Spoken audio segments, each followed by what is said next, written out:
Goes back to being intentional. Loyalty is not a growth hack. It's an extension of how we show up for our guests. If it feels overly transactional, that's going to be the way that the guests treat us. So we want to reward connection, not just frequency. And so, points get redeemed and our brand gets remembered. We really built the program to reflect how people actually engage with us, not how spreadsheets want them to be.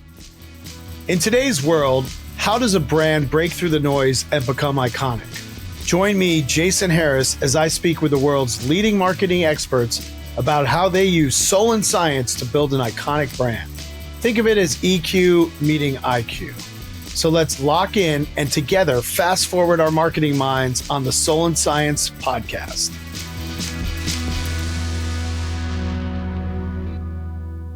Welcome to another episode of Soul and Science podcast. I'm joined by Andrew Rebhun, CMO of CAVA. We're going to explore the soul and science of customer loyalty. We will unpack how CAVA builds real loyalty through personalization and purpose, introduces Mediterranean food to a broader audience without losing authenticity, and balances growth, economics, and uncompromising food quality.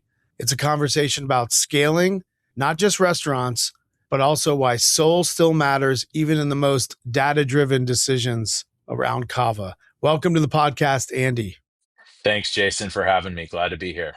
Andrew, aka Andy, give me your path in marketing. Let's go back to like what you studied in school, how you got into marketing, and then your path to get to be the CMO of CAVA that you are today.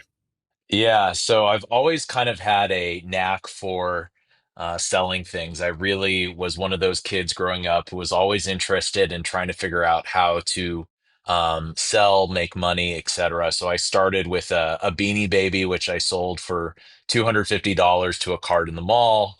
And then I sold my neighbor's stuff on eBay, and then decided that I wanted to leave Los Angeles and try the Midwest. And I went to University of Wisconsin-Madison. Um, in college, I studied business and Spanish. You were a business and Spanish major like I was. I was actually also. How did you go from that into getting your first gig in marketing?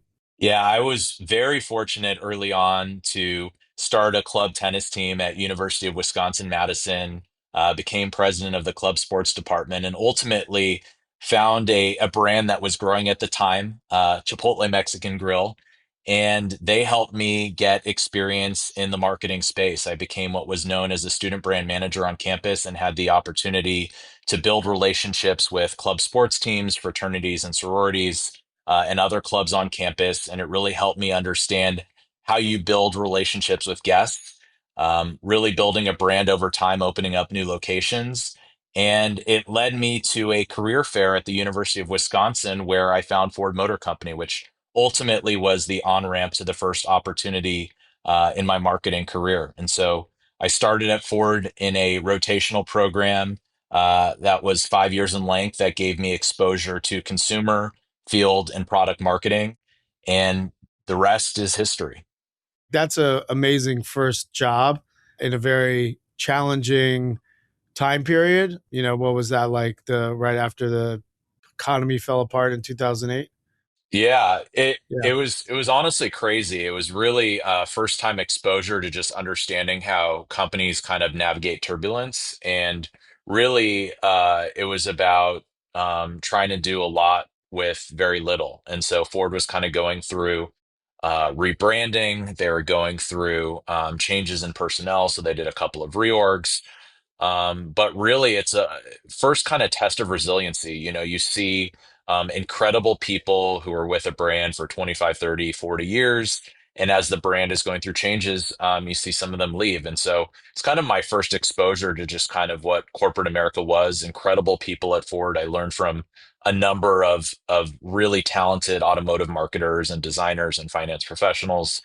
But again, I think a lot of it was very old school how I was able to get hired at Ford. I was just walking around a career fair. LinkedIn didn't really exist then. There wasn't the ability to just send your resume electronically to a lot of different recruiters and firms. And this was just a great opportunity to really build that in-person connection. So you went from Chipotle to Ford. McDonald's to El Pollo Loco to Cava. Correct. Correct. That's the career path and trajectory. So McDonald's, large restaurant marketer, really helped me understand the foundation of the restaurant industry. I had a mentor who kind of helped me get an interview at McDonald's, and it ended up being an incredible 6-year opportunity with McDonald's, and then moved back home to Los Angeles. Started as head of digital, VP of digital for El Pollo Loco, and then became CMO about a year and a half after that. What is a common learning or something that you take everywhere you go that maybe was you was an aha early in your career? Take the tough assignments because the tough assignments really make you better understand what it takes to get to that next level. It really helps you understand how to navigate change, deal with change when it's uncomfortable. And I think the tough assignments are the ones that really, truly help us identify who we are and ultimately how you can persevere. And part of those tough assignments, you were like a marketing army brat because you went to like Yeah. Dearborn, Atlanta, then LA, I guess. Atlanta, so you kind of moved quite a bit based on the tough Yeah. assignment and the job, right? I moved 6 times in 11 years. So I did Detroit, Kansas City, Detroit, and then McDonald's was Boston, Chicago, Atlanta, and then moved back to LA for El Pollo Loco and still in Los Angeles with CAVA. But I think one of the tremendous things that those experiences helped me understand is it really helped me go to places that I never thought I'd be able to go, thinking from Birmingham, Alabama to Mississippi to Rhode Island and Vermont. And all those experiences help you understand who the consumer is across the broad landscape of the United States. And truly humbling, truly incredible that those big brands allowed me to experience the United States. I mean, it truly was an incredible opportunity. So as we get into customer loyalty, which I know is very important to you, and that's one kind of big marketing flag you like to plant in the ground, and you think that's sort of the core of how you view marketing. Did all the places you work have a real loyalty program, or did some of them maybe miss out on that? So when I was at Ford, it was 2008 to 2013. They had the very early elements of a loyalty program through their Ford Sync infotainment technology. And then once we got to the restaurant space, McDonald's, El Pollo Loco, and now Cava all had restaurant loyalty programs. But I would say that a lot of my enjoyment of loyalty is simply about building that emotional connection with brands that I'm extremely passionate about. And so if you were to go into Andy Rebhun's email box, you'd probably notice about 300 or 400 subscriptions to multiple brands across the restaurant, retail space, airlines, hospitality. And I just love the way that brands try to connect with consumers. And I take a lot of pride in trying to understand brands that do it in a way that are clever and stand out, and try to figure out a way to challenge the teams that I've been a part of to think outside the box where it still makes sense for the brand to participate, but ultimately they can create their own unique path and an avenue that truly resonates with the guest. When you think about loyalty and loyalty programs, how do you think about it as beyond just, points and perks and trying to get them to, spend more per order or try to increase frequency? How do you make it sticky and really benefit the core customer? It's about building an emotional connection with the brand. Points are great. Frequency metrics are great, but ultimately, consumers have a lot of choices. They decide who they want to subscribe to, what apps they want to download, and truly making a meaningful connection beyond that transaction is paramount to success. And so, making sure that you're not, speaking too much like insider baseball and doing things that really interest the consumer and get them to understand when new ingredients roll out, or there's brand passion points that we have an ability to inject ourselves in the conversation with.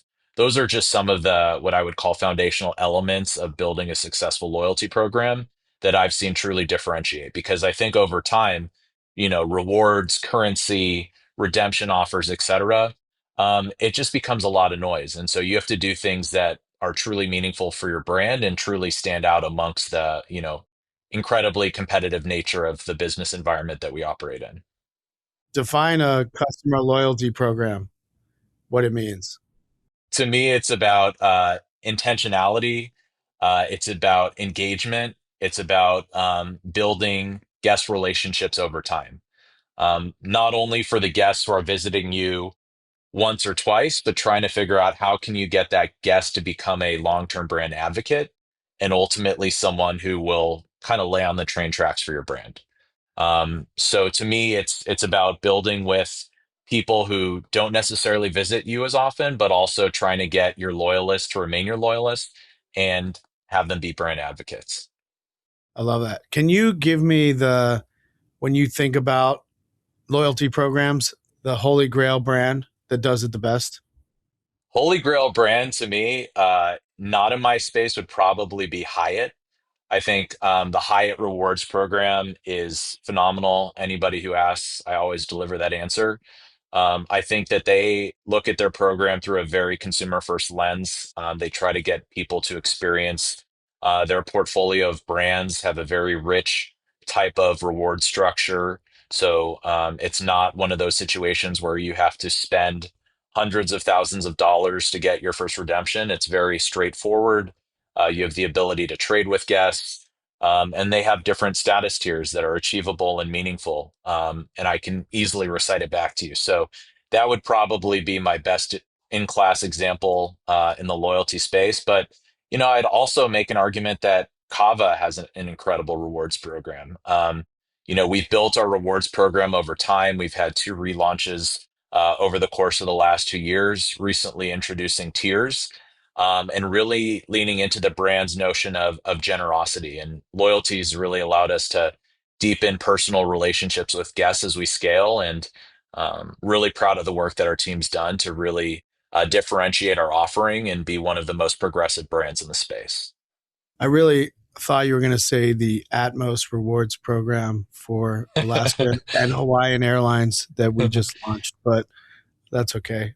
You know what? I'm impressed with Atmos, and I also love that they're a member of One World. So my reciprocity benefits with American Airlines AA Advantage also work. So I actually just got back from a trip last night and flew Alaska. So I was all right, very good. happy I that I love was it. able to use my American Airlines benefits, and also was in a Alaska lounge. So that was pretty cool too. All right, good. Good. Thanks for the Alaska plug. Okay, No so problem. um, when you talk about generosity and you talk about loyalty programs, how do you balance making it a good business move, but also giving a reward to the customer, but having it make business sense?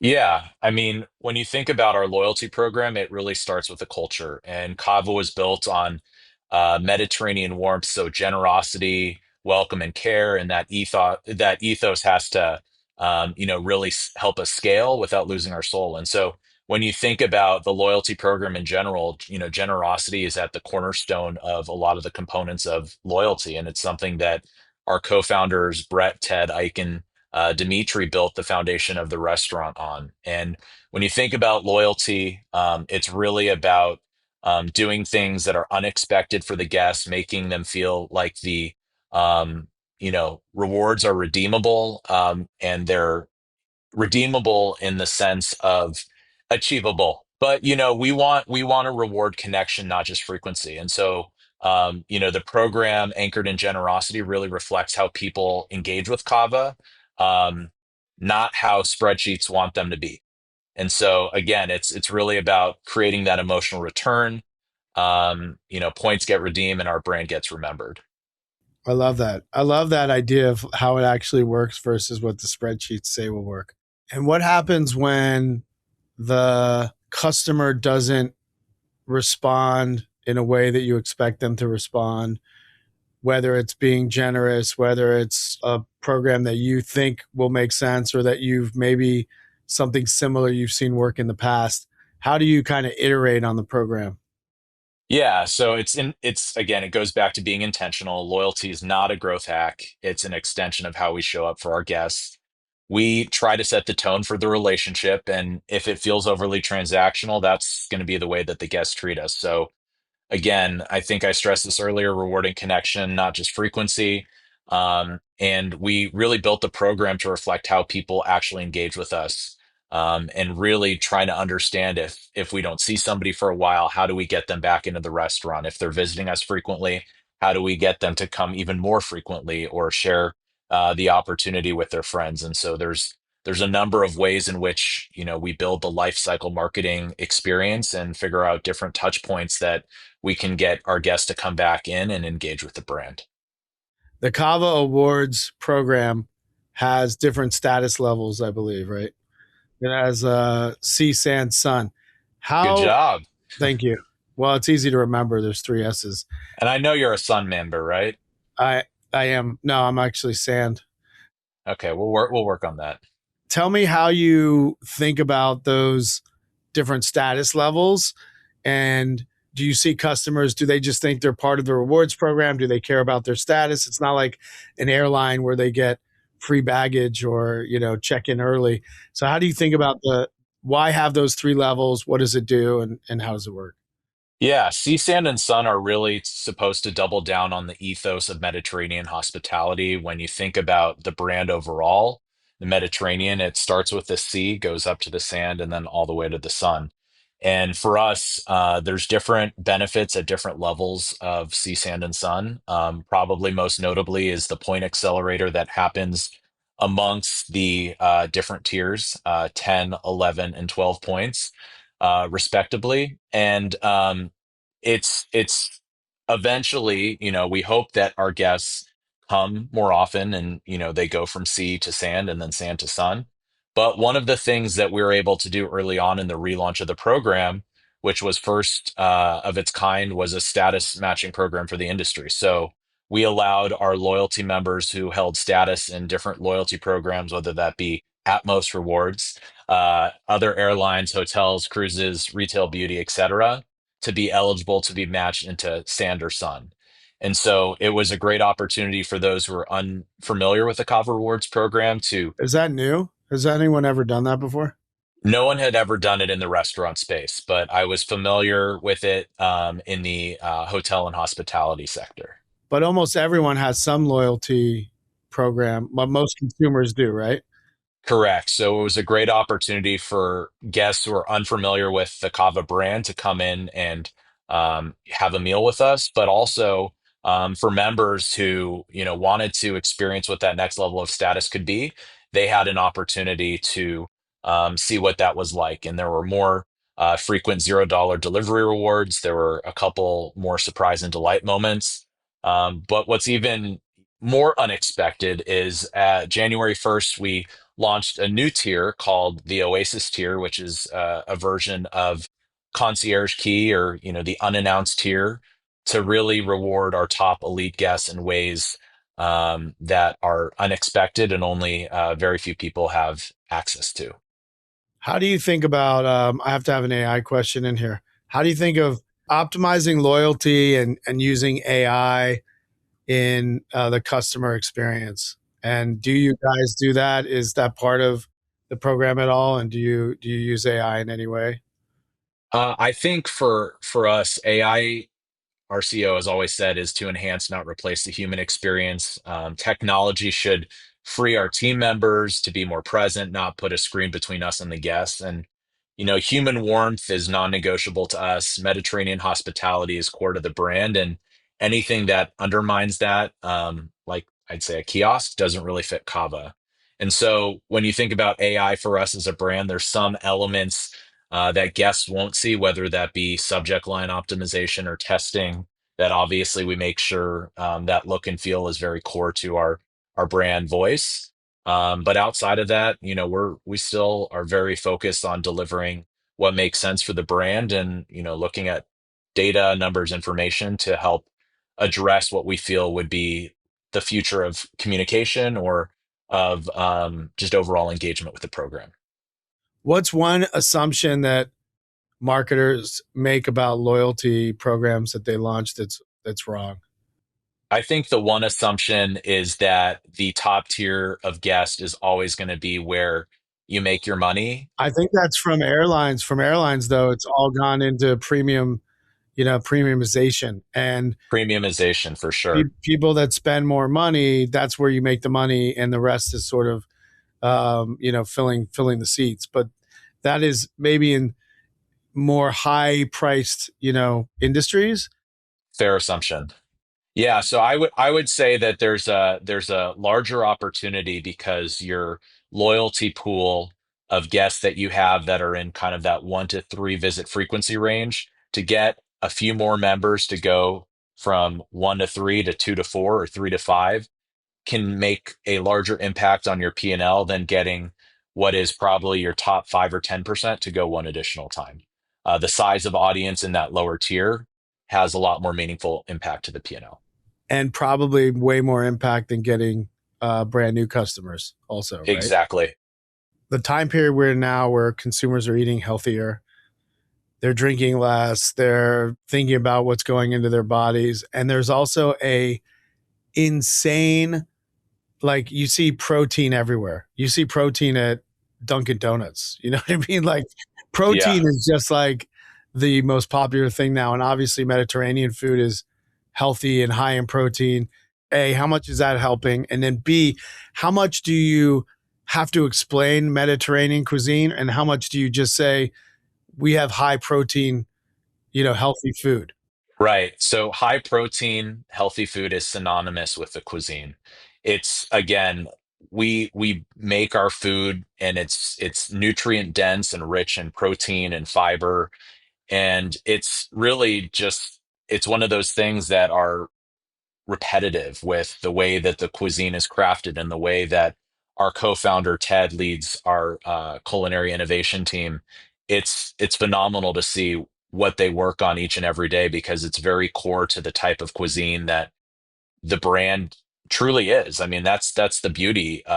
When protein and fiber fads will come and go, we have it year round. All our cuisine that we offer at Kava is very great from a fiber perspective. It's great from a protein perspective. There's a lot of core components of multiple types of dietary needs and restriction that the concept is able to fit. And so that's what's great about us. It's not being something that we're not. It's very core to who we are as a brand. You mentioned, the product innovation in the kitchen. And when you think about innovating, I know that white sweet potatoes, right? They came from guest feedback. Is that part of listening to your customer and part of like building loyalty and trust? And how do you get that feedback, and how do you make sure you're listening to what the loyalists are asking for? Yeah, look, I think white sweet potato was a fan favorite, and what reinforces trust with our guests isn't just bringing something back, it's how we did it. And so our co-founder, he broke the news live via personal Zoom calls. And so a lot of those fans who had been, you know, giving us messages on Instagram and Facebook and X, they shared even when we weren't talking about white sweet potatoes, just general new menu news or something about a location. We had a lot of people asking for white sweet potatoes to come back. And so when guests see their feedback influencing the menu, it really changes the relationship.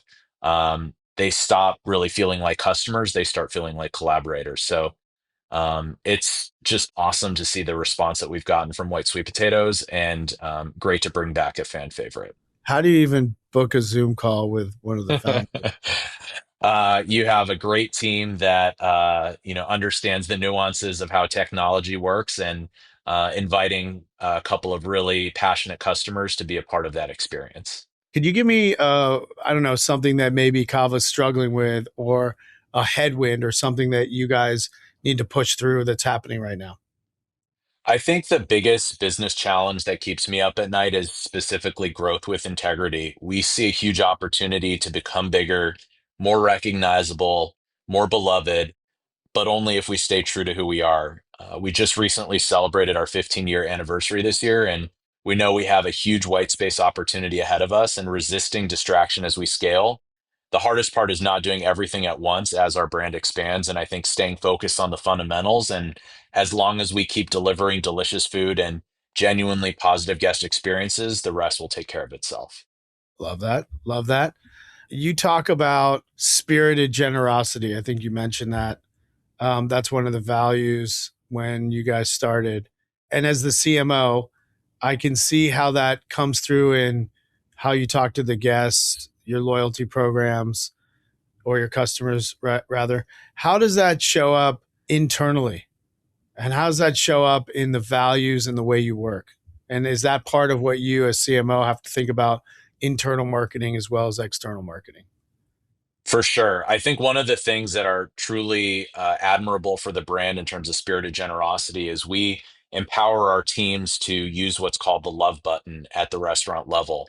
The love button is a way of rewarding guests who it might be their first time at Cava, but also if one of our frequent guests are having a bad day, we give the team members the power and flexibility to have a meal on us. And it really truly demonstrates the emotional connection we're trying to build with the brand. It shows the ability for the team members to be generous and allow generosity within the community.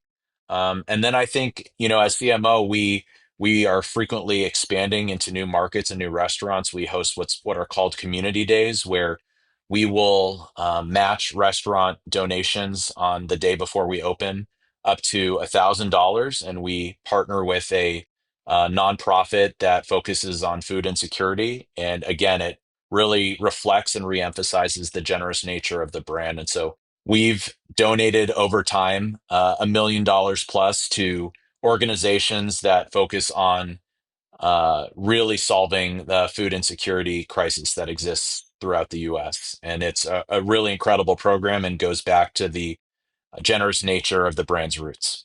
I love that. And I think that's something that inspires employees as well. But then also because you're doing it at a local level, people, customers see it too. Yeah. Yes. Yeah. How do you get people to not tap that love button too many times? It's encouraged. It's encouraged. We obviously want it to be positive. We want people to feel the empowerment. And look, we have had, knock on wood, not had problems with overuse of it. People know what it's intended to be for, and again, it's a great reinforcer of the brand's commitment to generosity, and it's something truly special that I feel like only Kava can own. If you had to like close your eyes and explain what you want, the emotion you want Kava to bring to people, what would you say that would be? It would be rooted in Mediterranean hospitality. It's really about having a unique, special experience every single time people walk through our doors. It's about human warmth and that being non-negotiable. It's about the dining room still mattering. People really want shared experiences and places that feel good to spend time. And I think the way that we've built the brand and the experience allows that to happen. I love that. How do you train the people that interact with the customer or the guest? How do you make sure they're not bringing, their baggage or their challenging world into that warmth that you want people to feel when they're in the store? Look, I think they recognize the challenges that our guests experience every single day too, and they show up with genuine hospitality every single day. There's kind of a feeling that we want customers and guests to feel when they walk into a Cava. We generally say welcome to Cava, and again, we talked a little bit about the new restaurant design that we have and the bright open windows, arches that you'll see in some of our restaurant design, and there's cues outside of the team members that really welcome people into the space and genuinely create that emotional connection and that hospitality feeling with the consumer. Let's say you're steering the ship for the next 3 to 5 years. Where do you want to take Kava? Where do you think Kava will be in the future? I feel like Kava will feel like a reliable bright spot in customers' routines and a place that helps them live fully. They feel welcomed, understood, and nourished. We'll know we got it right if guests miss us when we're not there. And ultimately, we know that if our team members are proud, guests will be loyal. The brand will still feel human at scale. To me, that's ultimately success. Do you have a mantra or a quote or something that you always come back to or that guides you? I say, bring the weather, set the tone. I recognize that you brought up the previous example sometimes of going through tough days or going through periods of challenging business conditions. I recognize that I, as a leader, bring the weather, and I can say, thank you a couple more times. I can invite more people into the discussion at broader brainstorming. I would say that bringing the weather is kind of something that's always stayed with me throughout my career, and something that I challenge my teams with, because we have the ability to change somebody's day, change the way that a customer receives the brand, and it's super important to make sure that people feel valued and recognized. Is there a method or way that you orient yourself so you're always bringing the weather? So you're not bringing, the rain or the fog? Like, is there something uh, that you do or a routine or how it do you get the certainly lead out? helps. It certainly helps living in Southern California. But I would say working out, eating healthy, having kava. And ultimately, I think reflection is really good too. I try to, as I end every single day, 8 to 10 hours of meetings, you have a little bit of a journaling session and say, this is what I did really well. This is what I didn't do so well, and this is how I change for tomorrow. That's kind of been my approach to bringing the weather and trying to figure out how to continue to motivate teams and inspire them to do their best work. If you get stuck or you have a hard time cracking something, do you have a method that you follow or that you've always followed throughout your career to crack a hard problem? Um, I would say that I don't really. I don't have, there's not like a one size fits all approach to cracking problems. There's times where I would reach out to a fellow CMO. There's times where I'd reach out to certain individuals on my team, because everybody's kind of has their superpower, and I think that's something that I try to see who has the superpower for the certain problem I'm trying to solve. And so that's more or less what I tend to do, is I try to educate myself, try to figure out what the right move would be to solve the business problem. What do you love about the CMO role throughout your career? Like not just your current role, but what do you love about that role and that position, and why do you think it suits you? I love the ability to change someone's behavior. I love the fact that I work in a space that, our price point is anywhere between, $4 to $20. And you can fundamentally change somebody's behavior. You can get somebody to try something new. You can get somebody to fall in love with a brand. And to me, as I shared in the beginning of the conversation, I love the ability for guests to connect with a brand. I love the ability to sell and ultimately build a relationship. And as a CMO, I love that type of remit, because you have the ability to influence positive change in behavior and ultimately build a customer in the long term. Are the founders are still involved in the business? Yes. Is that challenging? Do I, you I love the question. working with founders? Is it challenging? Do they give you different feedback and different, send you in different directions? Do they always kind of defer to the same person? Do they check their values? Just what's that like in a Yeah. growing business, still having the founders involved? And it's honestly incredible. Having the ability to have what was their idea of how the brand would show up in the world is something that I love. They've done a lot of things before my time at Kava that we obviously know worked. They do things that they know didn't work, and ultimately their story is incredibly inspirational. Three of our co-founders had immigrant parents, And they very much, again, when they built the brand, lean into that whole spirit of generosity and welcoming everyone to our table. And I believe that those values still exist today. And so I love the fact that the founders are still involved, and it really challenges us to be our best selves. And as the brand continues to grow, they're going to continue to shape how we show up in the world. And it's really an honor and pleasure, and it's the reason I'm here. Are there any new innovations or products or anything new coming out this year for CAVA that you want to either specifically talk about or tease? Pomegranate glazed salmon. I am so excited about that. We had the opportunity to bring that to our restaurants late last year as a test in Atlanta and Tampa. It is outstanding. Probably going to be one of my new favorites at Cava. We'll definitely be having it 2 or 3 times a week. It is delicious. All right. I can't wait for that. When does that come out? It's coming out in spring. Oh, nice. We have something to look forward to. You do. Andy, thanks for being on the podcast, telling us all about CAVA, telling us about the best loyalty programs and how they're run, bringing your knowledge to the Soul and Science community. We really appreciate it. Awesome. Thanks for having me.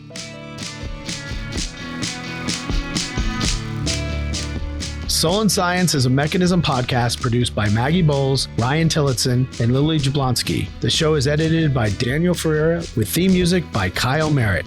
And I'm your host, Jason Harris.